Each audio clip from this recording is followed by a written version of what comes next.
Julius and Ethel Rosenberg. Julius and Ethel Rosenberg were American citizens convicted of espionage for the Soviet Union during the early years of the Cold War. Julius Rosenberg was born in 1918 in New York City into a family of Jewish immigrants from the Russian Empire. He studied electrical engineering at the City College of New York. During his time in college, he joined the Young Communist League.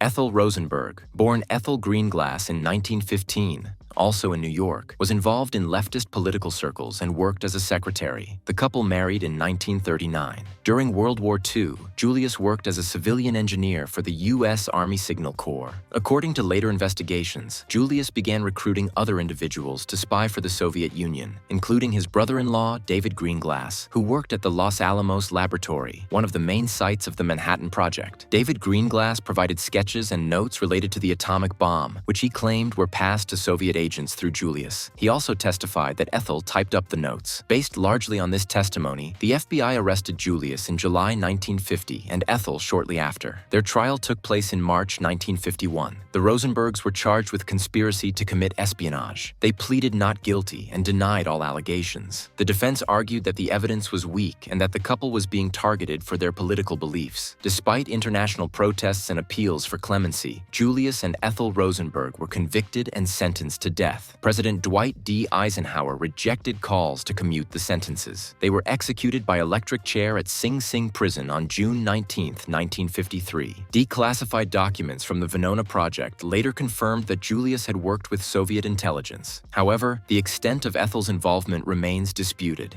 Rudolf Abel. Rudolf Abel was a Soviet intelligence officer who operated undercover in the United States during the early Cold War. His real name was William Genrikhovich Fischer. He was born in 1903 in the United Kingdom to Russian émigré parents and later moved to the Soviet Union. He joined Soviet intelligence in the 1920s and served in various overseas missions. In 1948, under the alias Emil Goldfuss, he entered the United States illegally and began operating as a deep cover agent. Abel used a network of fake identities, dead drops, and coded messages to communicate with Soviet handlers. He set up operations in New York City, posing as a photographer and artist. He gathered information and coordinated with other Soviet agents. In 1957, Abel's associate Reino Heihanen, a fellow Soviet agent operating under the name Eugene Mackey, defected to the United States. Heihanen provided the FBI with detailed information that led to Abel's arrest in a hotel in New York. Abel refused to cooperate with U.S. authorities and maintained his false identity throughout the legal process.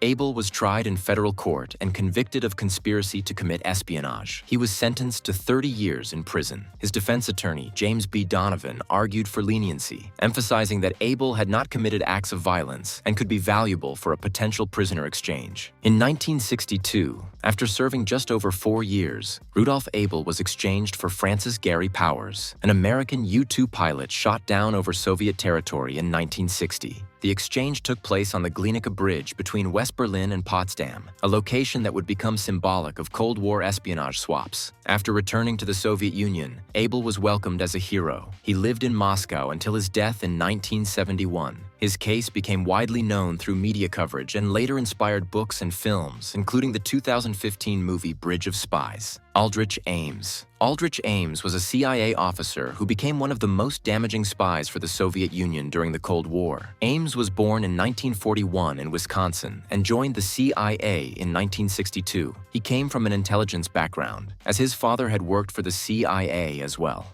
Over the years, Ames held various positions within the agency, specializing in Soviet and Eastern European operations. He developed language skills and served in several overseas assignments, including in Turkey and Mexico. By the late 1980s, Ames was working in the CIA's Counterintelligence Center in Langley, Virginia. Despite a history of poor performance reviews and personal financial problems, he retained access to highly sensitive information. In 1985, he began spying for the Soviet Union. He approached the KGB voluntarily, offering secrets in exchange for large sums of money. Ames provided the Soviets with the names of numerous CIA and FBI informants within the USSR. As a result, at least 10 US sources were arrested and later executed. The information he shared caused a major intelligence failure for the United States. Over time, Ames received over $2 million in payments, which he used to support a lavish lifestyle far beyond his official salary. Despite suspicions within the CIA about security leaks, Ames evaded detection for years. Several of his colleagues noticed his sudden wealth, including the purchase of a large house and expensive cars, but internal investigations failed to identify him as a suspect. In 1993, a renewed joint investigation by the CIA and FBI intensified surveillance on Ames. Agents monitored his financial records, communications, and movements. In February 1994, Ames and his wife Rosario were arrested outside their home in Arlington, Virginia. A search of their house revealed large sums of cash and evidence of contact with Soviet and Russian officials. Ames later pleaded guilty to espionage and was sentenced to life in prison without the possibility of parole. His wife received a 5-year sentence for her role in assisting his activities. Aldrich Ames remains incarcerated in a federal prison. Robert Hanssen. Robert Hanssen was an FBI agent who spied for the Soviet Union and later for Russia over a period of more than 20 years. Hanssen was born in 1944 in Chicago, Illinois. He joined the FBI in 1976 and was assigned to counterintelligence work, where he gained access to sensitive information about U.S. surveillance methods, double agents, and operations targeting the Soviet Union. He was known for being quiet, highly intelligent, and deeply religious. In 1979, Hanssen began passing classified information to Soviet intelligence services. His motivations appeared to have included both ideological dissatisfaction with the U.S. government and financial gain.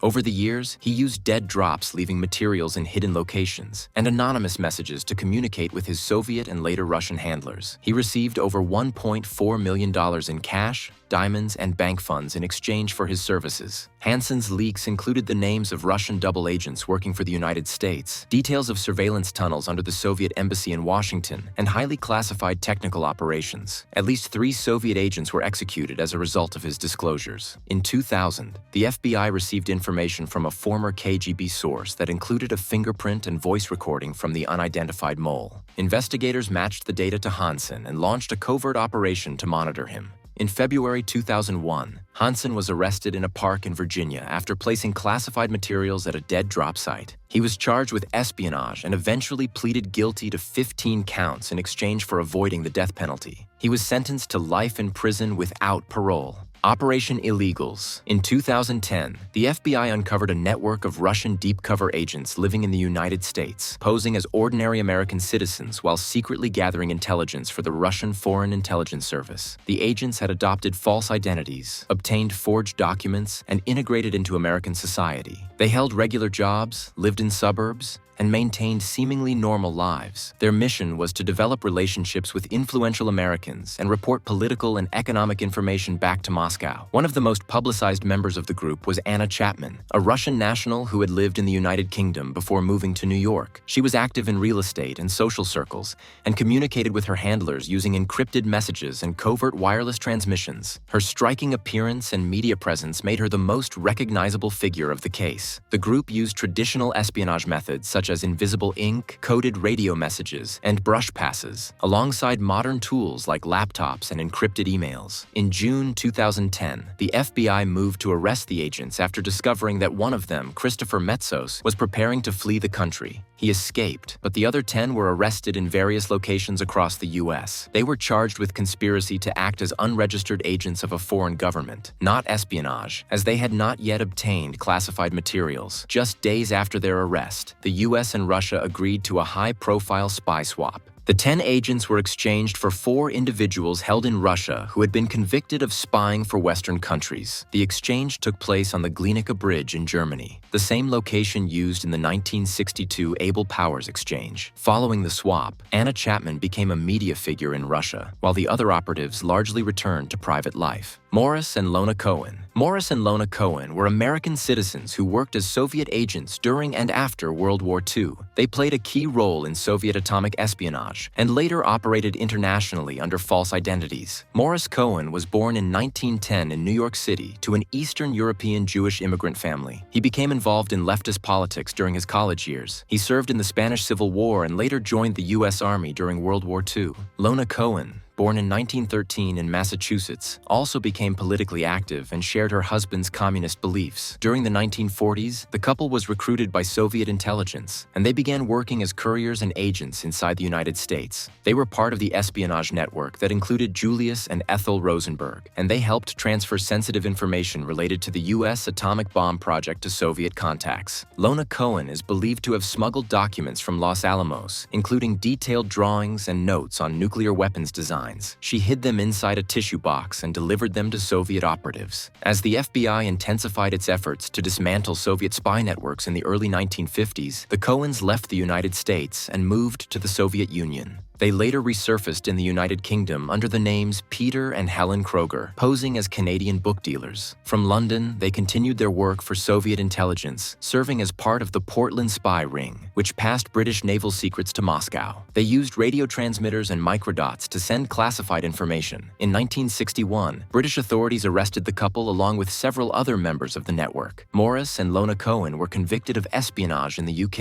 In 1969, they were released as part of a spy swap and returned to the Soviet Union, where they were honored for their service. Both Cohens received the title of Hero of the Russian Federation. Morris died in 1995 and Lona in 1992. William Campiles. William Campiles was a low-level CIA employee who sold a top-secret intelligence manual to the Soviet Union in the late 1970s. Campiles was born in 1954 and grew up in Indiana. He earned a degree in political science and joined the CIA in 1977 as a communications clerk. He expressed a desire to become a field agent, but his requests for reassignment were denied. Frustrated with his career prospects and experiencing financial difficulties, Campiles decided to become a double agent. In 1978, he stole a classified operations manual for the KH-11, a highly advanced American reconnaissance satellite. The KH-11 was capable of capturing high-resolution images of Soviet territory. Campiles traveled to Athens, Greece, where he approached Soviet officials at the embassy and offered to sell them the manual. He received $3,000 in exchange and returned to the United States, hoping that this act would somehow impress the CIA and lead to a job as a double agent. Instead, his actions triggered an investigation. Campiles had spoken openly to acquaintances about wanting to join Soviet intelligence, and one of them reported him to the authorities. The FBI began monitoring him and eventually brought him in for questioning. During interrogation, Campiles confessed to the theft and sale of the satellite manual. He was arrested in August 1978 and charged with espionage. In 1979, William Campiles was convicted and sentenced to 40 years in federal prison. John Anthony Walker. John Anthony Walker was a U.S. Navy officer who led one of the most damaging spy rings in American history. Walker was born in 1937 in Washington, D.C., and enlisted in the U.S. Navy in 1955. He served as a communications specialist and gained access to sensitive information, including cryptographic material.